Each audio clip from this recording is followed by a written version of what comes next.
Hi everybody, welcome back to Real Estate Investing Adventures. Why? Because real estate is fun and it always should be an adventure.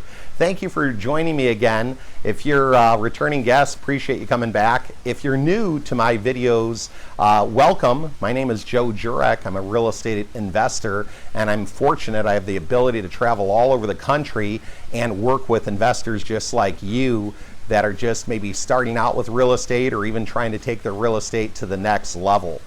What are we going to talk about today in this A through Z series on how to do a deal? We're going to talk about the letter L. L as in what? Like my shirt, Las Vegas. I know you can't see it, but I got this shirt in Las Vegas, so I had to throw in the L for Las Vegas. I'd love to talk about Las Vegas, but we're not going to talk about that in this video. We're going to talk about something even more exciting than Vegas, landlords. Oh yeah. Some of you out there want to own property, or you do own property. You aspire to be a landlord, and there's nothing wrong with that. It's always great to have additional streams of income coming in. If you're currently working in a job, how do you get free from that daily grind job? Having rental properties can definitely help you do that. It gives you another option, plus it gives you another L, what I call leverage. And when you can leverage those properties, sometimes you can leverage financing to acquire other properties, which is kind of a nice feature. But some of the key points about landlord. One, I would tell you it's great to be a landlord, but we're probably going to get into it a little bit later in another video or some of my other videos. Rather than you do all the work as the landlord, I highly encourage each and every one of you to get a property manager. A good property manager is worth their weight in gold. A lot of times, you want to look for somebody that's responsible, that can do a great job. If you check out my website and you look under articles I've written, I have a section called Power Team Questions. So questions you could ask a property manager amongst other people that you'd put on your power team to help you with your own real estate adventure. When we look at being a landlord, it's pretty excited to be a landlord and have properties. To network with other landlords is exciting. But here's an early golden nugget tip that I want to share with you. A lot of you are looking to try to find cash buyers. We talked about under the B section, buyers, cash buyers, if you're out there doing wholesaling. I know a lot of you watching these videos might be doing various strategies, and I believe each video has tips that can help you no matter the strategy you're doing, rental property, flips, or even if you're doing wholesaling. But here's the thing, if I'm driving around an area and I see landlords put out for rent signs, why not call on those for rent signs and ask them if they might be looking to buy any other properties in the area? Chances are if they own one property, could they want to purchase more properties? And that's kind of a great thing to do. The second thing, by calling those for rent signs, you're getting a feel of what is available in the area, maybe the size property, a 3-bedroom, 2-bath, or a 2-bedroom, 1-bath, and what they're asking for rent. I always believe in building your network too, and I can't tell you how many times I've called on other signs that are out there, and I've had really nice conversations with people. The beautiful thing is, if you like real estate and they like real estate, you might be talking a little longer on the phone than you thought you might be. So the nice thing is, I always enjoy calling and talking to other people doing what I'm trying to do. And I often say you can learn and get additional contacts. You can learn things from those people. And especially if you don't know a neighborhood, say you're out there and you say, well, Joe, I'm new to wholesaling and my buyer wants me to go in an area that I'm not really familiar with. I don't know the lay of the land, or I don't know the type of area. I don't know how good the area is. Here's another tip. Can you call those landlords and talk to the landlords and maybe ask them about the area, how they like it?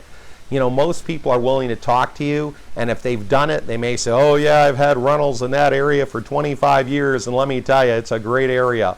Well, be a reporter. Why is it a great area? What are some of the things you like about the area? What are some of the things that you don't like about the area? And a lot of times you're gathering some really good information, by talking with landlords that are in the area that otherwise you may not, know about the area, or little tips or things going on. And I can't tell you how many times I get useful information and even nuggets of information from other people that I talk to. Okay, what is the next topic I'm going to talk about with the letter L? I'm going to get into lease, because if you're a landlord, you're going to have a lease. And I can tell you stories and stories of tenants and issues and things that have happened, and I'll save that for another video. But what I do want to tell you, you want to have a strong lease that lets the tenant know exactly what you expect. You want to outline very specific things in there about how long the lease is, how it might auto-renew unless they give you like a 30 or 45-day notice. You want to tell them different rules and things that you have, when the rent is due, how much the rent is, what happens if they're late. That's another good L. If they're late with the rent, just because they don't have the money today, your bank, your insurance company, everybody still wants to be paid. So they have to understand, it's not that we're not understanding, but this is a business and they have to treat it like a business. So if you're just starting, or if you only have a few rental units and you're handling the leases yourself, I would highly encourage you to have a real estate attorney review the lease, add some points to it, review it to make sure you're within the legal guidelines, make sure you address certain things like security deposit, or if you call them something different like an indemnification deposit, you can ask your attorney about that. Also, what happens when they move out, the condition they have to leave the unit in. It's always a good idea, here's another golden nugget, to take pictures before they move in and after they move in, especially today with taking video on our camera. That would be helpful too. Save that video or those photos into the tenant's record or file. That way when they move out, if you hear a tenant say, I left the unit nicer when I moved out than when I moved in, sometimes you'll hear that. At least you'll have pictures or video to support it, because I'm here to help you as a landlord. Here's the thing I want to tell you. If you have a great experience with your first rental property, you'll want to do more. If you have a horrible experience with your first rental property, you're going to say, why did I ever do this? Now, here's the thing I want to tell you. I often say, I worked in corporate America. I was a chief financial officer. I'm a retired CPA, and I liked accounting. But I love real estate, okay? My worst day in real estate is still better than probably my best day in accounting. I love it because I'm doing it for myself. I enjoy it, and I know you will too, okay? So if you've had a prior bad experience with a tenant, or everybody hears of the horror story, well, my uncle's friend rented a property one time and this is what happened. I don't want you to be a statistic or to be a story to somebody else, because here's the thing, if you have a good experience, you're going to want to do it again and again. I just got to tell you a couple of quick things that are kind of funny. You wouldn't think that sometimes tenants would do things that they do. I would often tell you to have rules in your lease, like if they cause damage due to their own negligence, they're responsible for making the property to be whole, to be fixed. They're responsible for paying for the damages they caused. And normal wear and tear is fine, don't get me wrong. I'm not trying to be picky and stick the tenant with anything, but I got to tell you a couple stories, okay? One fast story, we had a tenant in one of our apartment units say, oh my goodness, my toilet won't work, it won't flush, I don't know what's going on. They had asked, property manager had asked her questions, how long has it acted up? Oh, it just started, I don't know what's in the toilet, I don't know what the problem is. So we had a handyman go over there and they tried to plunger the toilet, it didn't work. They tried to rod the toilet with a machine that kind of goes through the toilet to rod it out. Small one didn't work. They got a bigger rodder, it didn't work.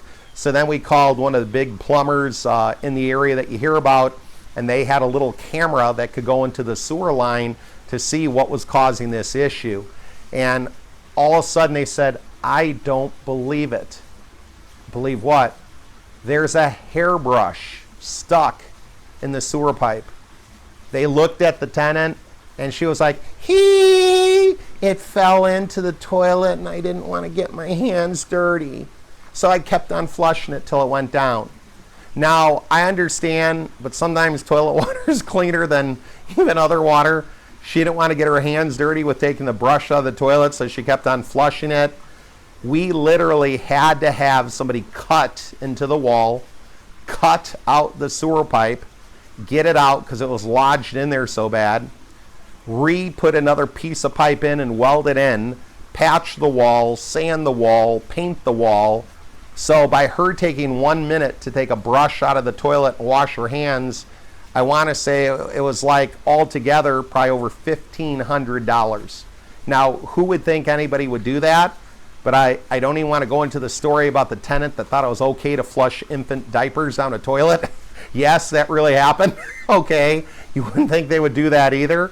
I probably should do a video on the funny things that have happened with tenants. Maybe I'll do that, because I got to tell you about the person that put charcoal and lighter fluid next to a gas lit water heater that had a pilot and put charcoal and lighter fluid right next to it.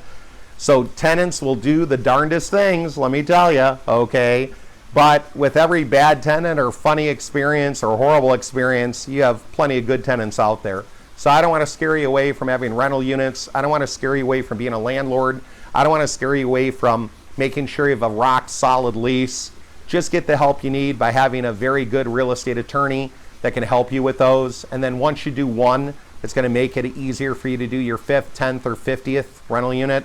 So thank you again for joining me for this series. Hope you liked it with what we had talked about with letter L with the A through Z series.